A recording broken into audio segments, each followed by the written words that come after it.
안녕하세요. 진리횃불 가족 여러분.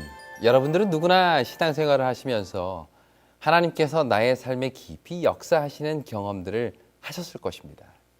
과거 어느 때에 하나님께서 나의 기도를 들어주시고 문제를 해결해 주셨던 그 일만 생각하면 아직도 감사와 찬양이 흘러나오는 경험들을 하죠. 뿐만 아니라 우리는 먼 미래를 바라보면서 소망을 품고 살아갑니다. 마침내 그토록 바라던 우리 예수님께서 재림하시고 우리의 모든 눈물을 씻기시는 그 날을 우리는 바라며 살아가고 있습니다. 눈앞에 큰 어려움이 있을 때 그나마 우리의 마음에 위로와 희망이 되는 것은 바로 예수님의 재림이죠. 모든 것이 아름답게 변하고 아픈 것이나 슬픈 것이나 애통하는 것이 사라지게 될 바로 그날, 우리는 그날을 소망하며 살아가고 있습니다. 이처럼 신앙생활을 하는 데 있어서 과거를 돌아보면서 매 순간 걸음을 인도하신 하나님의 손길을 확인하는 것, 이것은 매우 중요한 일입니다. 지금까지 인도하신 에베네셀의 하나님을 기억하는 것이야말로 오늘을 힘있게 살아갈 수 있는 방법이죠. 또한 먼 미래에 하나님께서 주신 그 약속하신 약속을 바라보면서 한 발 한 발 전진하는 것 또한 신앙에 있어서 매우 중요한 것입니다. 그런데 우리가 쉽게 놓쳐버리기 쉬운 것이 있는데요. 그것은 바로 오늘 나의 삶에 역사하시는 하나님입니다. 과거에 대한 추억과 미래에 대한 소망은 있는데 정작 오늘을 살아가는 우리의 믿음이 부족한 경우가 많다는 것입니다. 그리스도인 중에 열이면 열 하나님께서 자신의 삶에 친히 역사하신 경험들을 다 가지고 있을 겁니다. 뿐만 아니라 구원과 재림에 대한 확신도 흔들리지 않을 것입니다. 하지만 이러한 과거와 미래의 믿음이 오늘 내게 닥친 문제를 뚫고 가기에는 너무도 역부족인 경우가 많다는 것입니다. 이스라엘 백성들에게는 열 재앙을 내리시고 홍해를 가르시고 반석에서 물을 내는 수많은 기적이 과거의 경험들이 있었습니다. 뿐만 아니라 하나님께서 그들에게는 반드시 젖과 꿀이 흐르는 미래를 약속하셨죠. 그들에게는 과거의 경험과 미래의 약속이 있었습니다. 그러나 그럼에도 불구하고 그들은 오늘을 살아가는 데 실패하였습니다. 그렇다면 오늘 우리는 어떻습니까? 혹시 오늘도 과거의 기억과 미래의 약속을 붙잡고 있으면서도 현재를 잃어버린 그리스도인, 오늘의 신앙을 잃어버린 그리스도인으로 살고 있지는 않으십니까? 오늘은 그런 우리에게 주시는 예수님의 교훈을 살펴보도록 하겠습니다. 과연 우리가 오늘 예수의 능력을 경험할 수 있는 길은 무엇인지 함께 성경을 통해서 생각해 보도록 하겠습니다. 다 같이 하나님의 말씀 요한복음 11장 1절로 7절 말씀을 보시겠습니다. 어떤 병든 자가 있으니 이는 마리아와 그 형제 마르다의 촌 베다니에 사는 나사로라. 이 마리아는 향유를 주께 붓고 머리털로 주의 발을 씻기던 자요.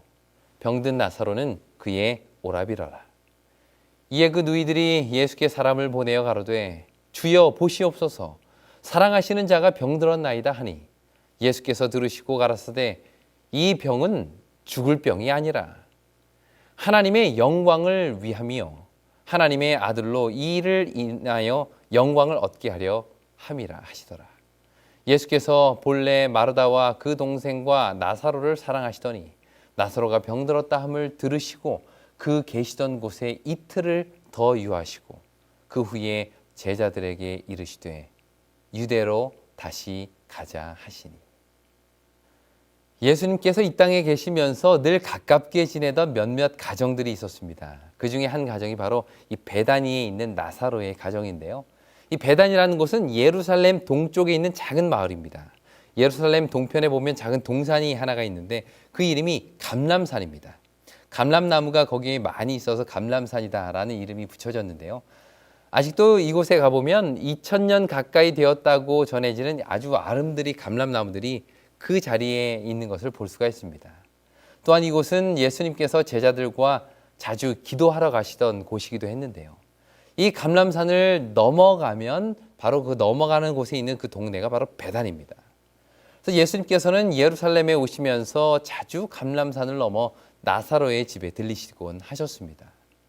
이곳에서 천국의 복음을 나누시면서 아름다운 교제를 나누는 그런 절친한 가정이 바로 이 나사로의 가정이었죠. 이날도 예수님께서는 나사로가 병들었다는 소식을 듣고 친히 나사로의 집으로 오시는 길이었습니다. 그런데 이상하게도 이날따라 예수님께서는 베다니로 가시는 걸음을 재촉하지 않으시는 겁니다. 그러면서 하시는 말씀이 이것은 죽을 병이 아니다 라고 말씀을 하셨죠. 그러나 예수님의 말씀과는 달리 그것은 죽을 병이었습니다. 도착해보니 나사로는 이미 죽은 지 나흘이나 지났고 마리아와 마르다는 오라비를 잃은 슬픔에 빠져 있었던 것이죠. 동네의 많은 사람들은 지금 오라비를 잃은 두 자매를 위로하기 위하여 모여 있었습니다. 나사로의 집에 도착하신 예수님께서는 마르다와 마리아를 차례로 만나십니다. 오라비를 잃은 슬픔에 힘겨워하는 두 자매를 만나신 이야기가 요한복음 11장 23절과 24절 그리고 32절에 나와 있습니다. 먼저 23절과 24절의 말씀을 읽겠습니다. 예수께서 가라사대 내 오라비가 다시 살리라. 마르다가 가로되 마지막 날 부활에는 다시 살 줄을 내가 아나이다. 예수님께서는 먼저 마르다를 만나셨습니다. 그리고는 그녀에게 말씀하셨죠. 내 오라비가 다시 살리라. 사실 오라비를 잃은 슬픔에 빠져있는 마르다에게 이보다 더 큰 위로가 없었을 것입니다. 내 오라비가 다시 살겠다는 것이죠.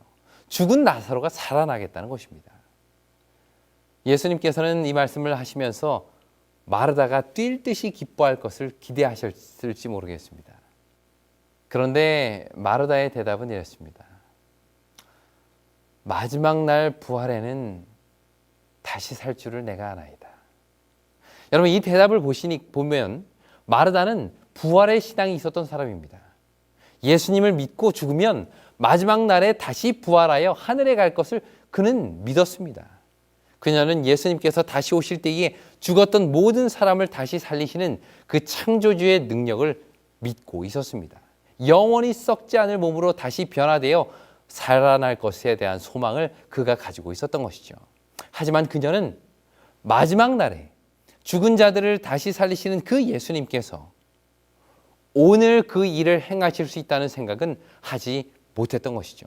재림의 소망과 부활의 소망은 있으나 그 그리스도의 능력이 오늘 내 삶에 역사하리라고는 생각하지 못했던 것입니다. 그녀의 대답을 잘 살펴보길 바랍니다. 마지막 날 부활에는 다시 살 줄을 내가 아나이다. 이 말은 마지막 부활에는 살아나겠죠. 그러나 지금은 아닙니다. 라는 의미인 것입니다. 마르다는 미래의 약속에 대한 확신은 있었지만 그 약속을 주신 예수님께서 바로 오늘 내 문제를 해결하시고 역사하실 것을 믿지 못했던 것입니다. 그녀의 신앙은 바로 미래의 약속에만 머물러 있는 신앙이었습니다. 마르다에게는 계시록 21장의 약속, 모든 눈물을 그 눈에서 씻기심에 다시는 사망이 없고 애통하는 것이나 곡하는 것이나 아픈 것이 다시 있지 아니하리니 처음 것들이 다 지나갔음이로라 라는 이 약속에 대한 흔들리지 않는 확신이 있었음에도 불구하고 그런 미래에 대한 확신이 오늘 내게 닥친 죽음의 문제, 사별의 고통을 해결할 수 있다는 생각을 하지 못했던 것이죠. 오늘 우리의 믿음은 어떻습니까? 나팔 소리와 함께 영광 중에 재림하실 예수 그리스도에 대한 미래의 소망은 있지만 그 소망이 과연 오늘을 살아가는 우리에게 얼마나 큰 확신과 용기를 주고 있습니까? 내가 처해 있는 이 힘든 상황, 나를 어렵게 만드는 여러 가지 골치 아픈 일들을 그분께서 해결해 주시리라는 믿음이 과연 우리의 마음에 있냐는 것입니다. 아니면 우리도 혹시 마르다와 같이 예수님의 능력을 먼 미래에만 가두어 놓고 있지는 않으십니까? 오늘을 잃어버린 신앙에는 내일이 있을 수 없습니다. 하나님의 말씀으로 오늘을 살아가는 데 실패한다면 내일의 승리도 결코 맛보지 못할 것입니다.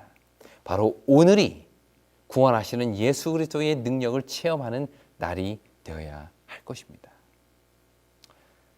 우리 모두는 예수님의 재림을 믿고 기다리죠. 그러나 그분을 기다린다는 것은 미래에 있을 예수님의 재림만을 바라보고 사는 삶을 말하지 않습니다. 참된 그리스도인들은 미래의 소망을 통한 현재의 확신을 가지고 살아가는 사람들입니다. 그리스도인의 신앙이란 모든 눈물을 닦아주시는 그 예수님의 위로를 오늘 경험하며 사는 사람들이죠. 모든 죄악을 없이 하시는 그 능력을 오늘 내 삶에 경험하는 사람이 바로 참된 그리스도인들입니다. 이것이 가장 건강한 신앙인의 모습입니다. 막연한 미래의 약속만을 붙들고 오늘을 허덕이며 살아가는 신앙은 결코 올바른 믿음이라고 말할 수가 없습니다. 먼 미래의 모든 죄악을 없이 하실 그 하나님께서 오늘 내 삶에서 죄를 이기게 하시고 승리하게 하실 것을 믿고 경험하는 자가 바로 진정한 그리스도인의 모습인 것이죠. 이러한 구원의 경험이 오늘 우리 모두의 경험이 되기를 간절히 바랍니다. 두 번째, 마리아와의 대화 내용을 살펴보겠습니다. 예수님께서 오셨다는 이야기를 듣고 울고 있었던 마리아는 뛰어나갑니다. 그리고 예수님께 이렇게 이야기를 하죠. 요한복음 11장 32절입니다. 마리아가 예수 계신 곳에 와서 보이고 그 발 앞에 엎드려 가로되 주께서 여기 계셨다면 내 오라비가 죽지 아니하였겠나이다 하더라. 마리아는 예수님께서 많은 병자들을 고치신 이야기를 들었습니다. 어쩌면 그러한 기적을 직접 보았을지도 모르겠습니다. 그녀는 예수님께서 못 고칠 병이 없음을 분명히 알고 있었고 또 그렇게 믿고 있었습니다. 그래서 나사로가 아플 때 가장 먼저 예수님께 사람을 보내서 예수님 오시도록 초청한 이유가 바로 거기에 있는 것이죠. 그분께서 오시기만 하면 죽을 병이라도 살릴 수 있다는 확신이 그녀에게는 있었던 것입니다. 사실 이러한 믿음 자체도 대단한 믿음이죠. 예수님께서 못 고치실 병이 없다는 것입니다. 그러나 그것은 어디까지나 나사로가 죽기 전의 이야기죠. 지금은 너무 늦었다는 것입니다. 주께서 여기 계셨다면 내 오라비가 죽지 아니하였겠나이다.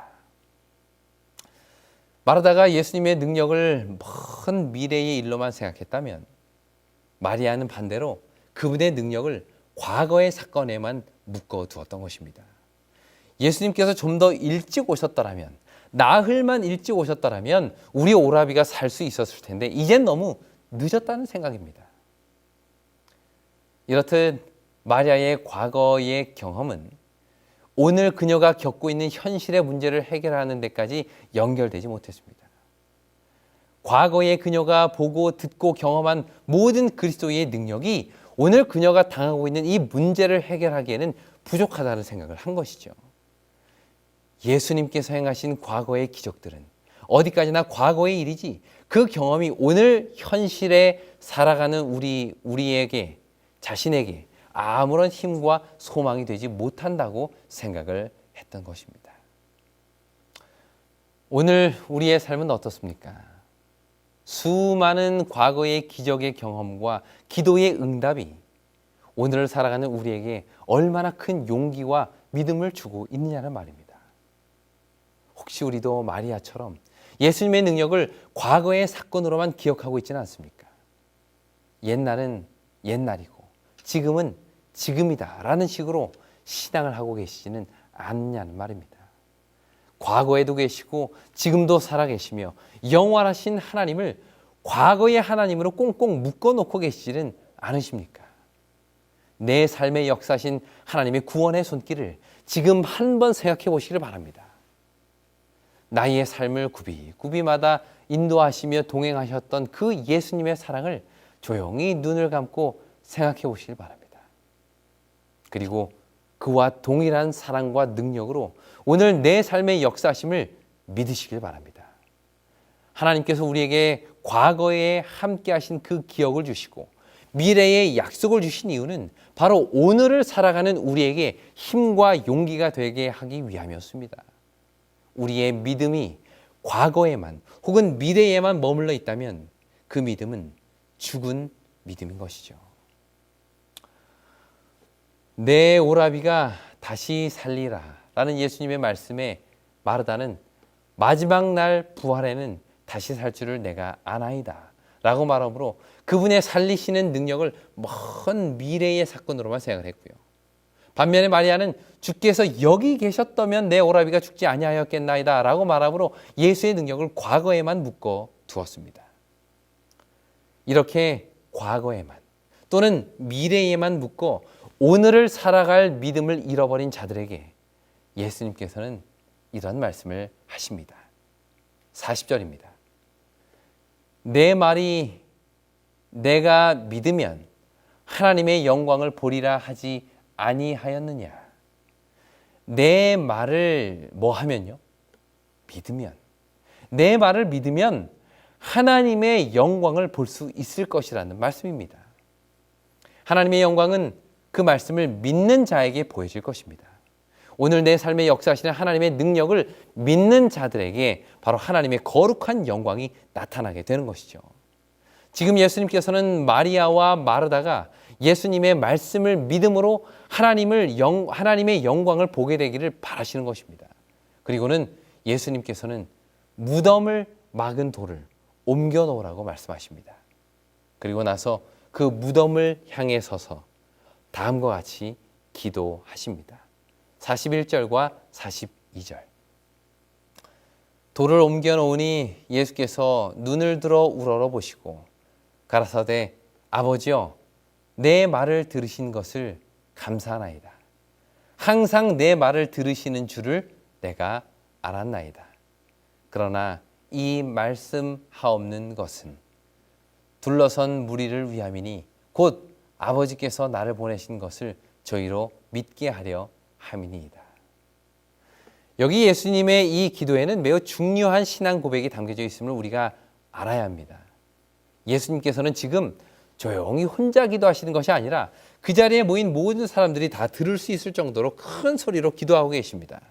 이것은 단순히 하나님께 드리기 위한 기도가 아니라 이 기도를 통하여 예수님을 둘러선 수많은 무리에게 전하고자 하는 분명한 메시지가 있었다는 것을 알 수가 있는 것이죠. 예수님께서는 먼저 다음과 같이 말씀하십니다. 41절 아버지여 내 말을 들으신 것을 감사하나이다. 들으신 것이라는 말은 과거, 현재, 미래 중 언제를 말하는 걸까요? 과거입니다. 과거에 자신의 기도 들어주신 것을 감사한다는 뜻이죠. 예수님께서는 당신의 생애를 기도로 채우셨습니다. 어떤 일이 있을 때마다 항상 기도로 하나님의 지혜를 구했죠.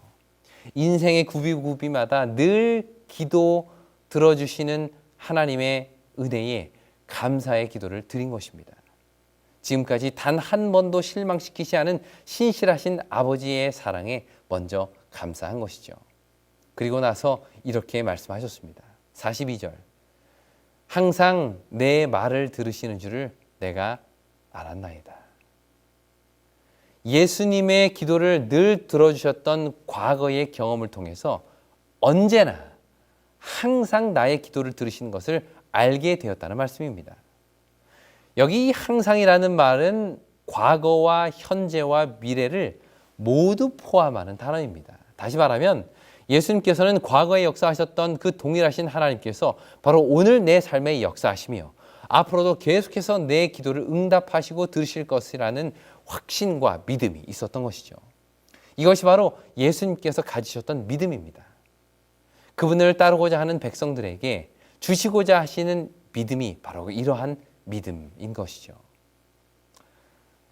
과거에만 갇혀서 혹은 미래에만 갇혀서 오늘을 살아가는 믿음을 잃어버린 마리아와 마르다에게 예수님께서는 이 기도를 통하여 항상 기도를 들으시는 아버지를 소개하고 있는 것입니다.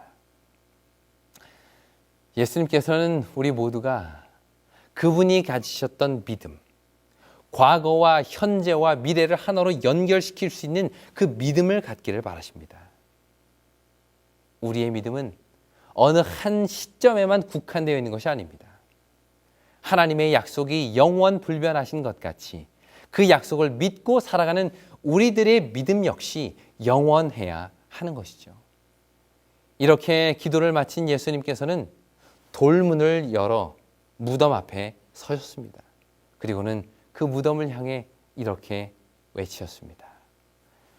나사로야, 나오너라. 이 말씀은 죽은 나사로를 살리시는 말씀임과 동시에 마리아와 마르다의 죽은 믿음을 살리는 말씀이었습니다. 예수님의 능력을 먼 미래에 혹은 지난 과거에만 묶어두었던 그들에게 바로 오늘 구원을 경험하는 그 말씀이 바로 이 말씀이었죠. 요한복음 11장 43절과 44절 말씀입니다. 나사로야 나오너라 부르시니 죽은 자가 수족을 배로 동인 채로 나오는데 그 얼굴은 수건에 쌓였더라. 예수께서 가라사대 풀어놓아 다니게 하라 하시니라. 이날 예수님께서는 죽은 나사로를 살리시는 기적을 통하여 많은 사람들에게 아버지의 영광을 보이셨을 뿐만 아니라 참된 믿음이란 무엇인지를 가르쳐 주셨습니다. 우리가 믿는 하나님은 과거에 갇힌 분도 아니요 미래로 밀려나신 분도 아니십니다. 천지를 창조하신 과거의 하나님, 영원한 나라를 약속하신 미래의 하나님, 그러나 그 하나님께서는 그와 동일한 능력과 사랑으로 바로 오늘 우리의 삶 속에 역사하기를 바라십니다.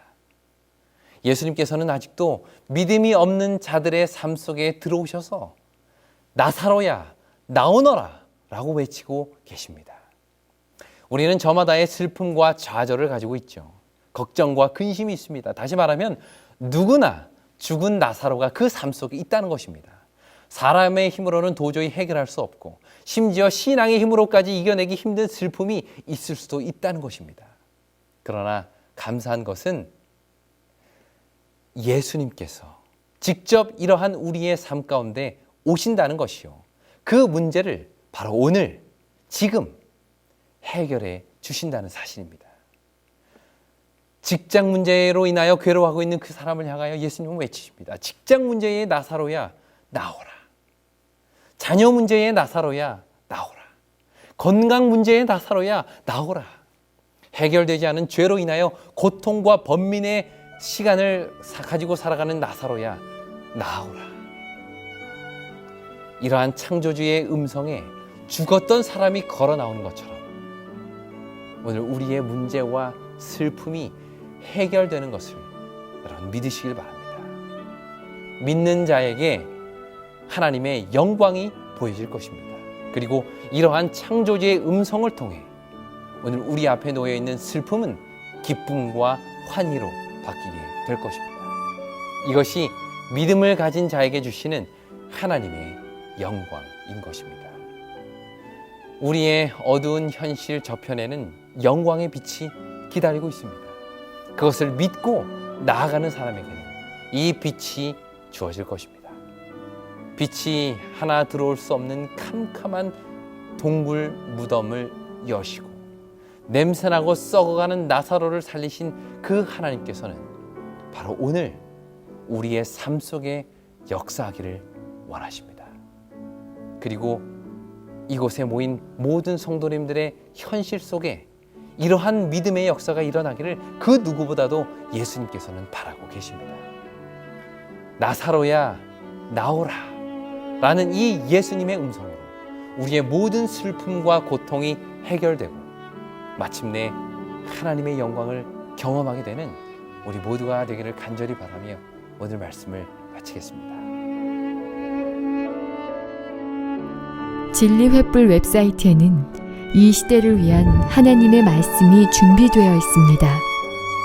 다음과 같은 성경 연구 자료를 통해서 하나님을 더 깊이 만나게 되길 간절히 바랍니다.